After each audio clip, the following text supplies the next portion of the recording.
ஆன்மீக தேடல் நிகழ்ச்சிக்கு உங்களை அன்புடன் வரவேற்கின்றேன். மீட்பரின் காவியம் பாகம் 206 பரிசேயரும் வரி தண்டுபவரும் பற்றிய உவமை பாகம் 2 நிகழ்ச்சி பற்றி பார்க்கலாம். லூக்கா நற்செய்தி அதிகாரம் 18 இறை வார்த்தைகள் 10 முதல் 14 வரை. நிகழ்ச்சிக்கு போகலாம். ஒரு நாள் வியாபார விஷயமாக எருசலேமுக்கு சென்றிருந்த 2 பேர் பரிசுத்த நகரத்தில் கால் பதிக்கிற ஒவ்வொரு தடவையும் ஒவ்வொரு நல்ல இஸ்ராயேலனும் வழக்கமாக செய்வது போல கோவிலிற்கு சென்றனர். அவர்களில் ஒருவன் ஒரு பரிசேயன், மற்றவன் ஆயக்காரன், அதாவது வரி தண்டுபவன். பரிசேயன் சில கடைகளில் வாடகை வசூலிக்கவும் பட்டணத்துக்கு அருகில் வசித்த தன் கண்காணிப்பாளர்களிடம் கணக்கு விசாரிக்கவும் வந்திருந்தான். ஆயக்காரன், அதாவது வரி தண்டுபவன், தான் வசூலித்த வரிகளை செலுத்தவும் ஒரு படகுக்கும் வலைகளுக்கும் வரி கட்ட முடியாதிருந்த ஒரு விதவைக்கு இரக்கத்தை மன்றாடும்படியாகவும் வந்திருந்தான். ஏனென்றால் அவளுடைய மூத்த மகன் பிடித்த மீன்கள் விற்ற தொகை அவளுடைய பல குழந்தைகளுக்கு போதுமான அளவு உணவு கொடுப்பதற்கு போதுமானதாக இல்லை. கோவிலிற்கு ஏறி போகும் முன் அந்த பரிசேயன் கடைகளை வாடகைக்கு எடுத்தவர்களை சந்தித்திருந்தான். கடைகளை சுற்றி பார்த்து அவை சரக்குகளும் வாங்குகிறவர்களும் நிறைந்திருப்பதை கண்டு தனக்குள்ளே மகிழ்ந்து கொண்டான். அதன் பின் அவன் ஒரு கடைக்காரனை அழைத்து அவனிடம், உன் வியாபாரம் நன்றாக நடப்பதை நான் காண்கிறேன் என்றான். கடைக்காரன் பரிசேயனிடம், ஆம், கடவுளின் உதவியால் என் வேலையில் நான் மகிழ்ச்சியாய் இருக்கிறேன். பல சரக்கு இருப்பை அதிகரிக்க என்னால் முடிந்திருக்கிறது.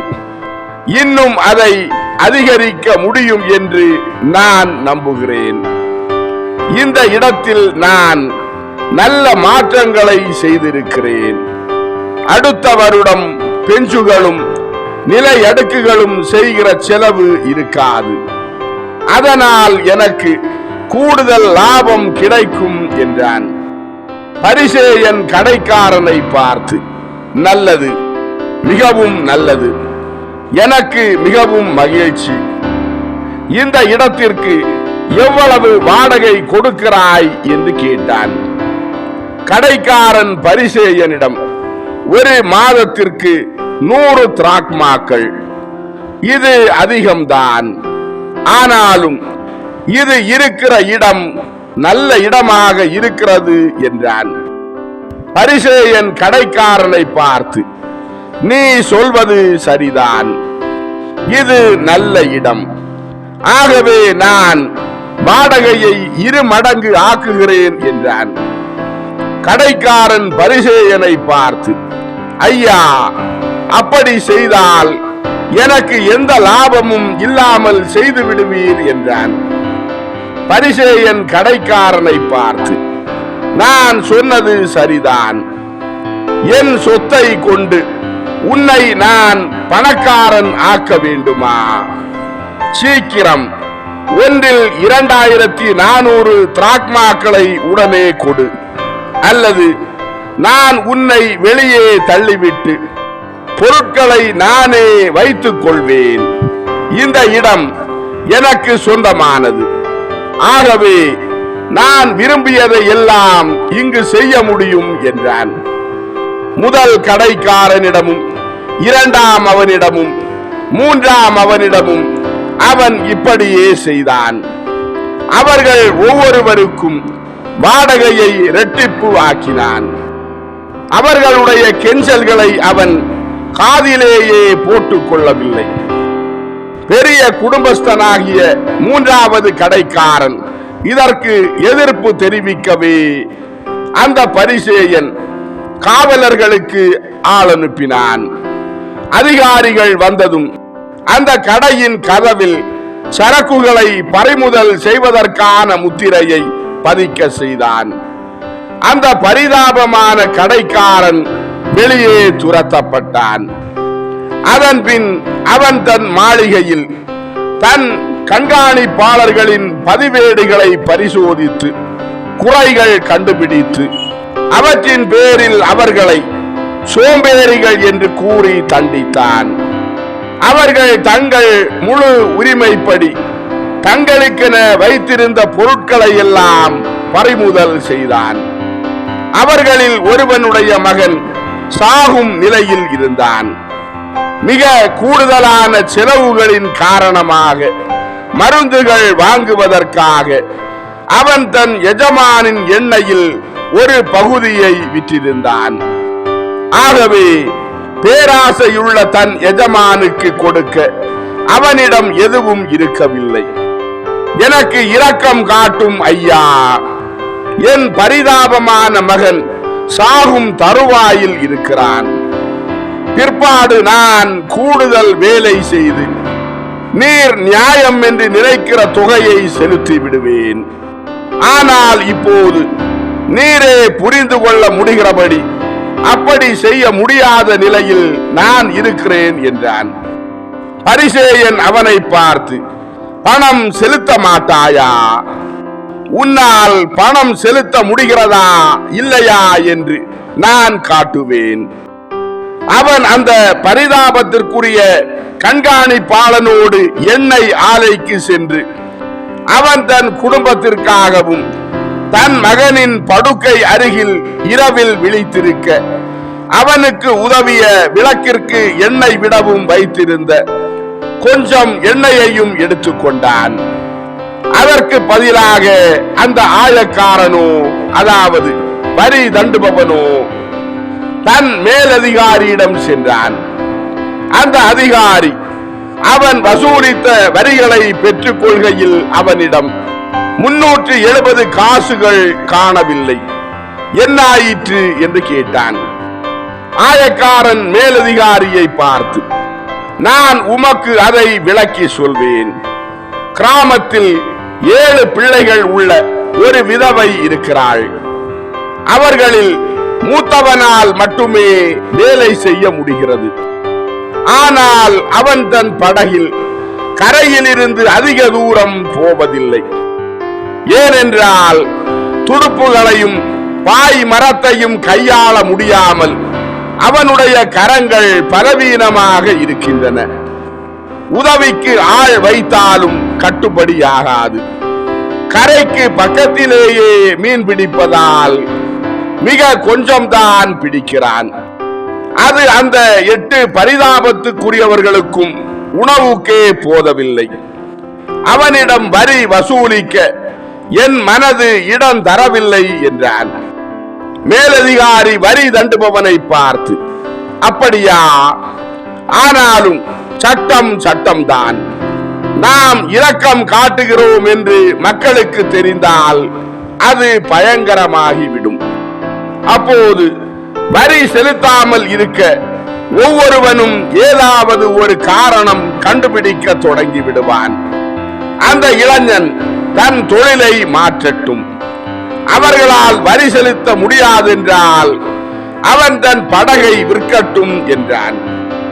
வரி தண்டுபவன் மேலதிகாரியை பார்த்து, எதிர்காலத்திற்கும் கூட அதுதான் அவர்களுடைய அன்றாட அப்பம், மேலும் அது அவர்களுடைய தகப்பனின் நினைவு பரிசாகவும் இருக்கிறது என்றான். மேலதிகாரி வரி தண்டுபவனை பார்த்து, எனக்கு புரிகிறது, ஆனாலும் இதில் சமரசத்திற்கு இடமே இல்லை என்றான். வரி தண்டுபவன் மேலதிகாரியை பார்த்து, பரிதாபத்திற்குரிய 8 பேருடைய வாழ்வின் ஒரே ஆதாரம் அவர்களிடமிருந்து பறிக்கப்படுவதை என்னால் நினைத்து கூட பார்க்க முடியவில்லை. அந்த 370 காசுகளை நானே செலுத்தி விடுகிறேன் என்றான். பரிசேயனும் வரி தண்டுபவனும் கோவிலிற்கு ஏறி சென்றார்கள். கருவூல மண்டபத்துக்கு பக்கமாக கடந்து போகிற போது அந்த பரிசேயன் தன் மடியிலிருந்து எல்லோரும் பார்க்கும்படி பகட்டோடு ஒரு புடைப்பான பணப்பையை எடுத்து அதன் கடைசி காசு வரையிலும் காணிக்கை பெட்டிக்குள் கொட்டினான். அந்த பணப்பையில் கடைக்காரர்களிடமிருந்து பிடுங்கிய பணமும் கண்காணிப்பாளனுடைய எண்ணெயை உடனே விற்று பெற்ற பணமும் இருந்தன. ஆனால் அந்த வரி தண்டுபவனோ கை நிறைய சிறு நாணயங்களை எடுத்து அவற்றில் தன் வீட்டுக்கு திரும்பி போக தேவையான காசுகளை பொறுக்கிக் கொண்டு மற்றதை பெட்டியில் போட்டான். ஆக அவர்கள் இருவருமே தங்களிடம் இருந்ததை கொடுத்து விட்டார்கள். வெளிப்படையாக தெரிகிறபடி அந்த பரிசேயன் தான் அதிக உதாரம் உள்ளவனாக இருந்தான். ஏனென்றால் அவன் தன்னிடம் இருந்த கடைசி காசு வரை கொடுத்து விட்டான். ஆனாலும் இன்னும் ஏராளமான பணம் அவனுடைய மாளிகையில் இருந்தது. மேலும் செல்வம் மிக்க பண மாற்று வணிகர்கள் அவனிடம் பண பற்று வைத்திருந்தார்கள் என்பதை இங்கு எண்ணி பார்க்க வேண்டும். அதன்பின் அவர்கள் ஆண்டவருக்கு முன் சென்றார்கள். பரிசேயன் எபிரேயர்களுக்குரிய முற்றத்தில் விதிக்கப்பட்ட எல்லை வரையிலும் பரிசுத்த இடத்தை நோக்கி மிகவும் முன்னேறி சென்றான். ஆயக்காரனோ பின்பக்கம் ஏறக்குறைய பெண்களின் முற்றத்தை நோக்கி திறக்கிற விதானத்திற்கு கீழே இருந்து கொண்டான். அங்கே அவன் தன்னையே தாழ்த்தி தெய்வ உத்தமத்தனத்திற்கு முன் தன்னுடைய நிர்பாக்கியத்தை பற்றிய சிந்தனையால் நொறுக்கப்பட்டவனாக நின்று கொண்டிருந்தான். அவர்கள் இருவரும் ஜெபித்தார்கள். பரிசேயன் தான் அந்த இடத்திற்கே சொந்தக்காரன் என்பது போலவும் தன்னை காண வந்த ஒருவனுக்கு மனமிறங்கி உபசாரம் செய்கிற ஒருவனை போலவும் கிட்டத்தட்ட ஆணவத்தோடு நிமிர்ந்து நின்றபடி இப்படி சொன்னான். இதோ நான் வந்திருக்கிறேன். எங்கள் மகிமையாக இருக்கிற இல்லத்தில் உம்மை வணங்க நான் வந்திருக்கிறேன். நான் ஒரு நீதிமான் என்பதால் நீர் என்னில் இருக்கிறீர் என்று நான் உணர்ந்தாலும் கூட நான் வந்திருக்கிறேன். ஒரு நீதிமானாக எப்படி நடந்து கொள்வது என்று எனக்கு தெரியும். ஆனாலும் என் சொந்த தகுதியினால் தான் நான் அப்படி இருக்கிறேன் என்று எனக்கு தெரியும் என்றாலும் கூட நான் இப்போது இருக்கிற இந்த நிலைக்காக வேத பிரமாணம் பரிந்துரைக்கிறபடி நான் உமக்கு நன்றி கூறுகிறேன்.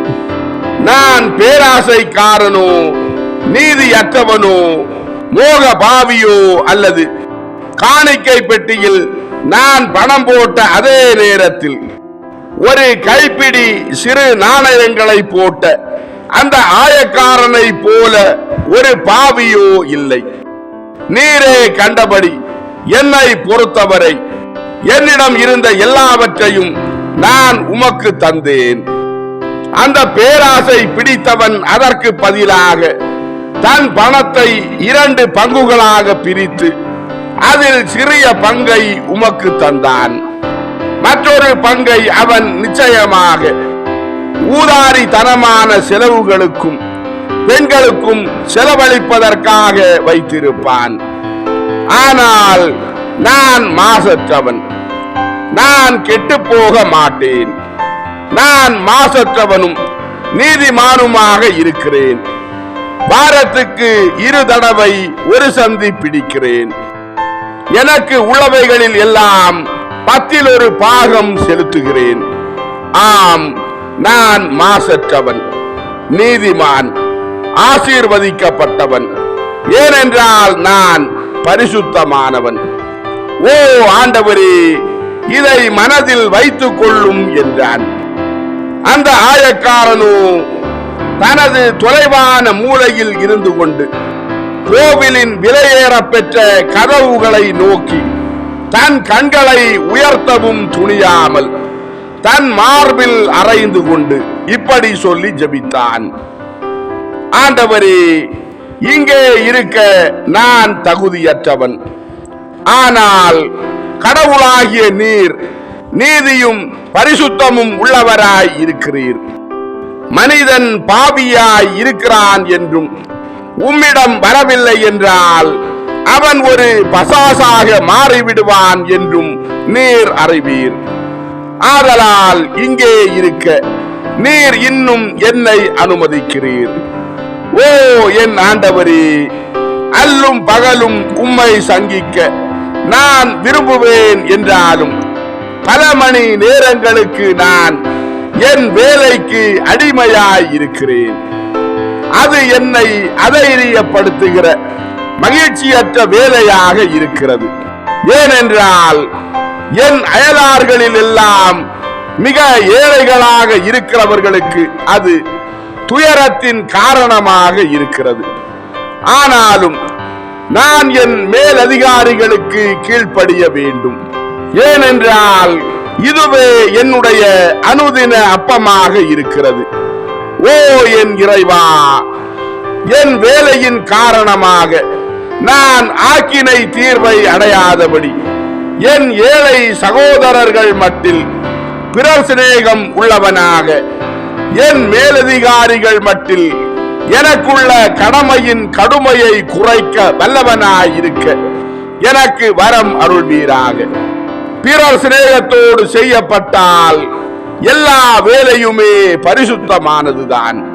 அடியேன் நிர்பாக்கியனாய் இருப்பதால் பெரும் பாவியாகிய என்னை ஆண்டவராகிய நீர் பொறுத்துக் கொள்வது போல எனக்கு கீழ்ப்பட்டவர்களை நானும் பொறுத்துக் கொள்ளும்படியாக உம்முடைய சிநேகம் என் இருதயத்தில் எப்பொழுதும் தங்கி இருப்பதாக. இன்னும் கூடுதலாக உமக்கு சங்கை செலுத்த நான் விரும்புவேன். ஆண்டவரே, இதை நீர் அறிவீரே. ஆனாலும் கோவிலிற்கென குறிக்கப்பட்ட பணத்தை எல்லாம் காணிக்கை பெட்டியில் போடாமல் அதில் கொஞ்சத்தை பரிதாபத்திற்குரிய 8 மாசற்ற மக்கள் ஆறுதல் அடைவது நல்லது என்று நினைத்தேன். ஆனால் நான் தவறு செய்துவிட்டேன் என்றால் அதை நான் புரிந்து கொள்ள செய்தருளும். ஆண்டவரே, நான் உமக்கு கடைசி காசு வரையிலும் கொடுத்துவிட்டு ஒரு துண்டு ரொட்டியை பிச்சை கேட்டு சாப்பிட்டபடி கால்நடையாக என் கிராமத்திற்கு திரும்பி போய்விடுவேன். உம்முடைய நீதியை நான் புரிந்து கொள்ள என்னை அனுமதித்தருளும். என் மீது இரக்கமாயிரும் ஆண்டவரே. ஏனென்றால் அடியேன் ஒரு பெரும் பாவியாய் இருக்கிறேன். இதுதான் உவமை.